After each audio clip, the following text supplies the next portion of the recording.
Welcome to the Journey in the Kitchen. So today I'm going to show you a little bit of my variation of making shepherd's pie. So traditionally, shepherd's pie is made with lamb.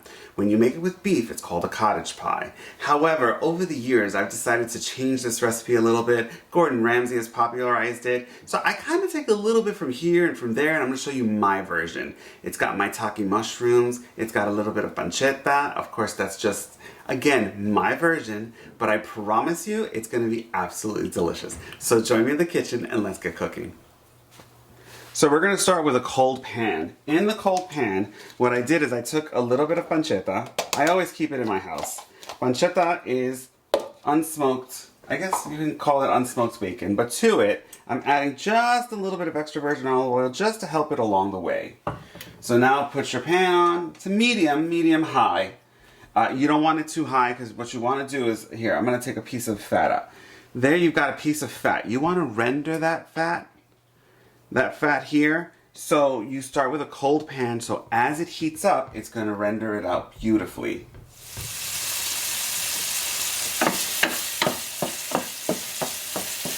It's rendering beautifully.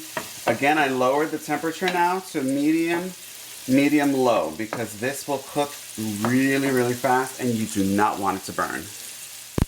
All right, my pancetta's beautiful. Take a look at that. She's fantastic. Look at the beautiful rendered fat that's in there. Amazing. But as you can see, there's a lot of smoke. So I kind of just put it in there for a second or two, and then I'm about to take my slotted spoon and let's take it out. Take it out, and then we're going to use that fat. Hang on one second. Let me just pull this off to the side.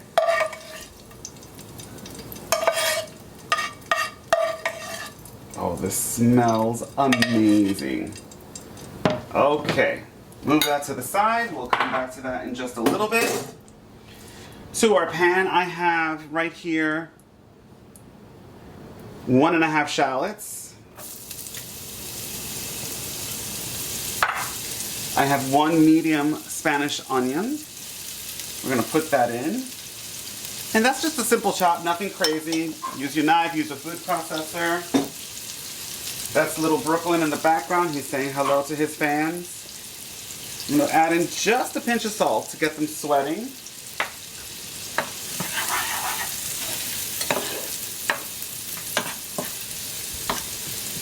You don't want it to brown. You literally just want them to sweat, release their juices. And then we'll layer in some more flavors. To that I added about just a 1/4 teaspoon of freshly ground black pepper. Let me show you. These are maitake mushrooms. So they have this beautiful woodsy flavor, and they're also very meaty flavor. It kind of is going to give you this, it's hard to describe. I would say it's an umami flavor, but it pairs so well when you add cognac and Worcestershire sauce. To this I have some fresh thyme mixed in with a 1/4 teaspoon of Italian seasoning. A little trick I have, how many of you, I'll have to tell you that another day, but I take my garlic and I freeze it and then I divide them and then I just have to take out a little chunk. And that way your garlic never goes bad and it's always available. I'm going to go ahead and make a little space in the center. Add in just a dot more of extra virgin olive oil. And I'm going to put that garlic right in the center. I did take it out so it defrosted. And this way you always have garlic at your disposal. To this, I'm going to add, this is a small package, it might be too much, so I'm probably going to add in a cup's worth. Oh, what the heck, we'll just throw it all in there.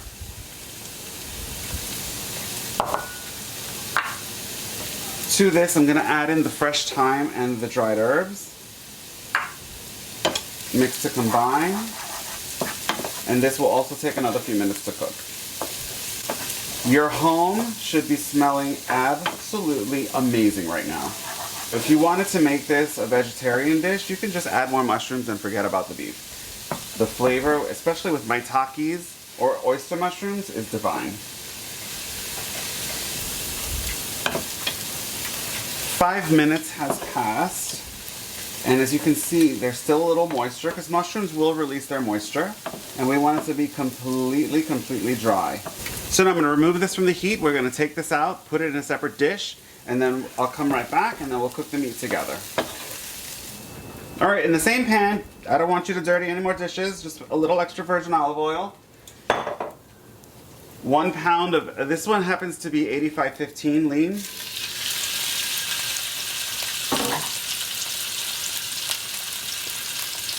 And I'll just get that in there. I'm gonna flatten it down.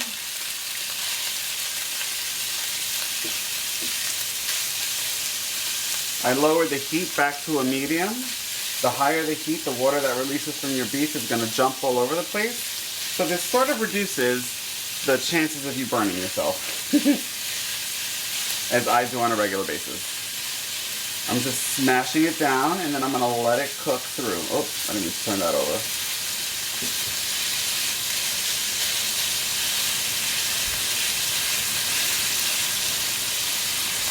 We'll season after it's all cooked. So just let it work its magic. A few minutes have passed. Just gonna start turning it. You're looking for some caramelization. You want that browning, see? Nice and crispy and brown. All of that equals flavor. So now I'm just using the back of my spoon, turning it over, and we're gonna repeat that process until she's thoroughly cooked. Look at that. Look at that beautiful caramelization. So I found this little handy device at Home Goods.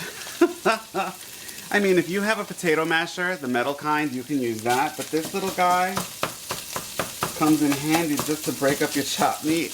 It's fantastic. And I think it must have been, like, I don't know, very inexpensive at Home Goods, Home Sense, Marshalls, TJ Maxx. I'm always getting little gizmos and gadgets at those stores. Now we're gonna add our mushroom mixture back in. Let's make sure we get all of that goodness out of there. Let's start creating the magic. Mix to combine. I have not adjusted my heat. It's on medium, medium, high. Whoop. Back inside you go. Okay. To this, in the center, I'm gonna make a little well. I always have tomato concentrate.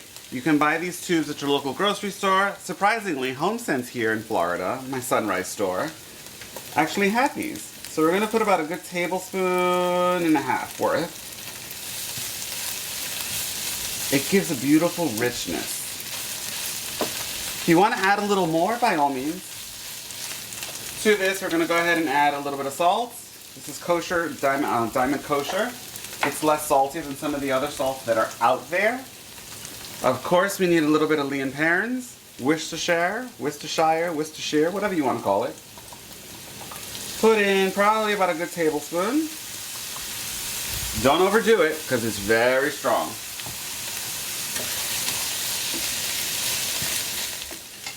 Now what I like to do is this is not for drinking, y'all. I promise you it's not for drinking. I use this for cooking exclusively.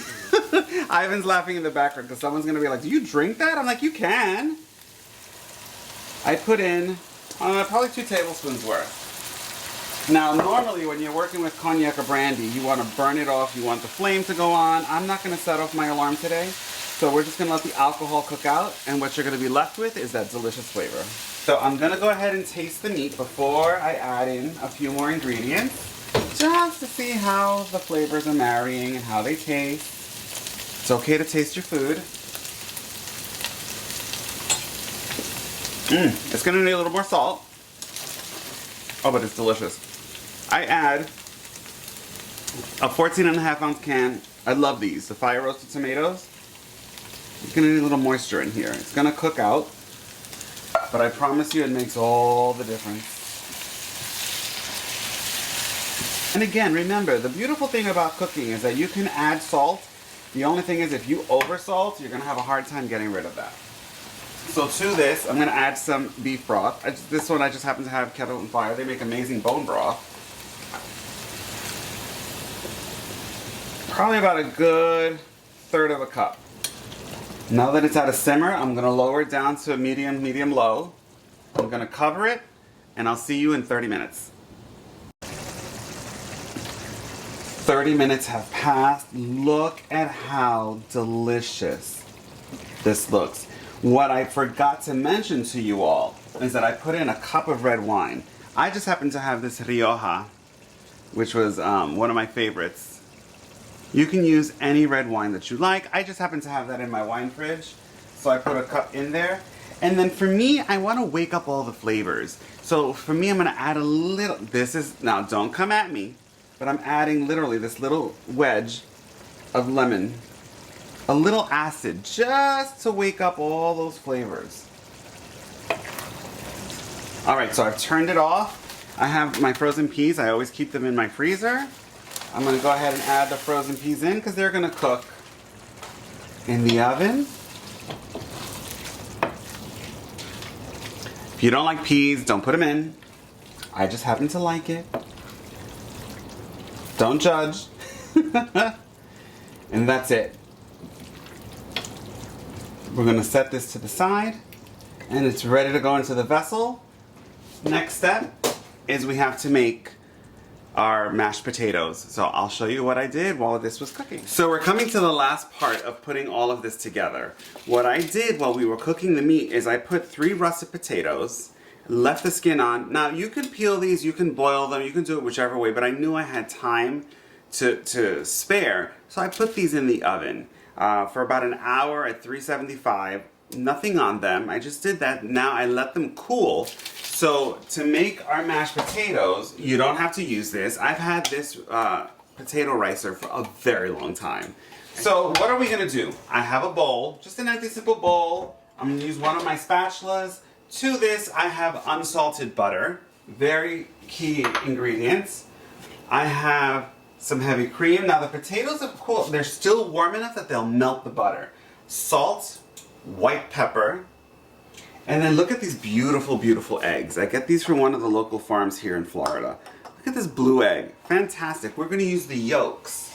So let me separate those first real fast, because we're just gonna use the yolks and it's gonna give this gorgeous, gorgeous color. I'm gonna peel the potato, probably just gonna cut it in half real fast. Peel it and just take the skin off. So I'm gonna go ahead, do this off camera. I'm gonna put it all into the bowl and I'll be right back. So I went ahead and peeled the potatoes because they were a little hot to handle. So now the ricer. I'm gonna use my hands, I just washed them, I promise you, my hands are clean. Into the ricer. You can use a spoon, don't stress it. And we're gonna go ahead and push this through. There we go. Oh, hello. That's okay, whatever fell on the floor, Brooklyn will happily eat it later. So we've riced our potatoes. Now what are we gonna do? Okay, this is the most beautiful part. So depending on the amount of potatoes that you use, you can use 1 egg yolk, you can use 2 egg yolks. I'm gonna start with 1 egg yolk. So again, I just washed my hands yet again, because why? They're the best tools in the kitchen. I'm gonna take the egg yolk out of there. As you can see, it's got its membrane, and that's okay. Let that sit. We're gonna put 1 egg yolk. I think I'm gonna put both in. It's gonna give this beautiful richness and this glorious color to our mashed potatoes. I'm just taking all the membranes out. And you can save your egg whites, by the way. Use them for your omelets in the morning. I'm gonna wash my hands one more time. And our trusty kitchen towel. Always clean hands are most important things. To this, we're gonna add in our butter. Now, this is about half a stick of butter. So here in Florida, I found Market, they're a caviar house, but they import butter from France. So this is unsalted. Oh, I'll just put it all in. Unsalted butter. It's French butter. There's just no words for it. So we're gonna go ahead and start mixing all this in here. So as you can see, and you don't want to overmix this because you don't want it to be this dense. It's a gorgeous color. Let's add in some heavy cream. This is organic heavy whipping cream from Trader Joe's. I love the organic. It doesn't have any carrageenan in it. There we go. You don't want it to be too loose, but you want it to be loose enough because you're going to bake this on top of that delicious mixture that we made. I'm going to add just a dot more. Again, depending on the amount of potatoes that you make, it's gonna indicate how much liquid you're gonna need. And if the butter doesn't melt completely, not to worry, because in that hot oven, my oven is still preheated at 375. So now, let's start adding the salt and the pepper. course, we have, this may look like a lot, I promise you, the Diamond Kosher is not as salty if you use Morton's Kosher. Morton's Kosher is saltier. To me, when I make mashed potatoes, I only use white pepper. So I always have some freshly ground white pepper here. It's just preference. It's something I've always done, and I just stick to the white pepper. 3/4 of a cup of Parmesan cheese. I'm a little extra, don't judge. I always have to add a little extra virgin olive oil. It's in my DNA. It's not required, I promise. But I make olive oil mashed potatoes, and it's olive oil and Parmesan cheese. And we are done. This is absolutely ready. I want it a little runnier, just to make it easy for me to spoon it, and then we're gonna put this all together. All right, don't judge, I gotta taste again. This is so good. Okay, it took a lot. Oh, that is heavenly. Heavenly. Okay, let's get the vessel. Hang on, I'm walking over to get it. I've had this Michael Graves dish for a very long time. I did buy it at JCPenney back in, like, I think 2012. And I've had it with me, so let's get started. We're gonna build this together. All right, so let's take over. Here is our delicious mixture. So where did I put, oh, hang on, let's just take another one. We're gonna put the mixture on the bottom. We want all the juices. We want all of it out of the pan. Wow, I wish you could smell this. But you will, because you're gonna make this at home. Level it out. I'll show you what it looks like in 2 seconds. Just, oh, it smells so good. So good. There we go, put that to the side. And this is what it looks like. I can't tilt it anymore because I'll spill it.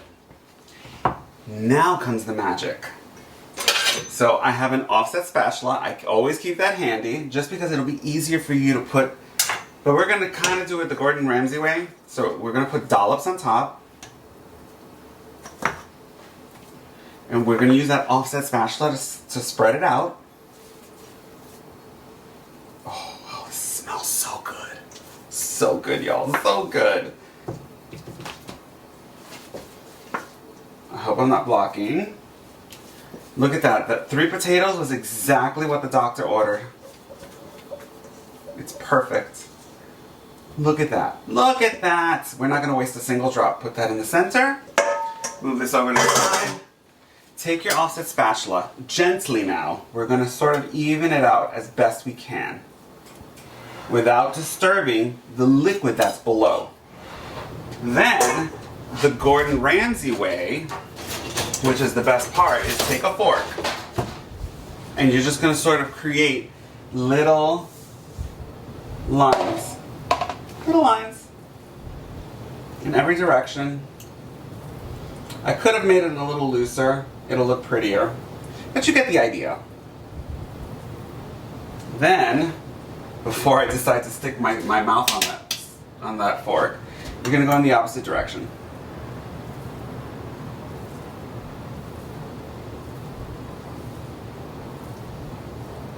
You'll make it look prettier than I am right now. It's very cold in my house, so it kind of settled a little bit. And then just because I'm that kind of extra, I put just a little bit of extra virgin olive oil on top. You don't have to, that's just me. A piece of parchment paper underneath, in case it bubbles. You're gonna put this in your oven. I have my oven preheated, like I said, at 375. We're gonna put this in the oven for about a good 45 minutes to an hour. In it goes, and I'll see you as soon as it's done. This comment, it's been 30 minutes. Oh my goodness, it smells so good. Y'all, ooh, hold on, my glasses are fogging up. I can't wait to show this to you. I know, I'm very excited. Okay, so let me show you what it looks like. It has to rest for at least 30 minutes. Oh my goodness. Look at that. This is what you're looking for. So I'm gonna leave it off. Let's turn the oven off. You cannot serve it when it is this hot. You have to at least give it a minimum of 30 minutes so that it can settle a little bit. And then we'll plate it up, we're gonna eat it together, and you have to zoom in on this. He's gonna, hold on y'all, because let him zoom in. Look at all the bubbling. Yes, I did wait 30 minutes, but if you touch the side of the pan, it is so hot, I can't wait. So let's just take a little look. Listen. It's crunchy. Oh my goodness, this is gonna be so good. We're gonna cut a little piece off from the corner. Just take your trusty spoon and dig in. Look at that. Wow. Take some of this, put it on the side. Wow. This is gonna be absolutely heavenly. Look at, oh, and the aroma. It smells so good. So let's create the perfect bite. A little bit of everything.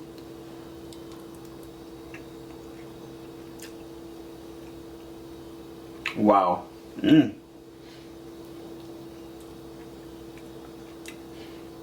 Let's take another bite. It's so good. Okay, so what am I tasting? I do taste the mushrooms. They give this little bit of a woodsy flavor. The saltiness is on point. The peas just pop in your mouth. That's why you put them in at the very end when they're frozen. You don't have to cook them. They're going to cook in the oven.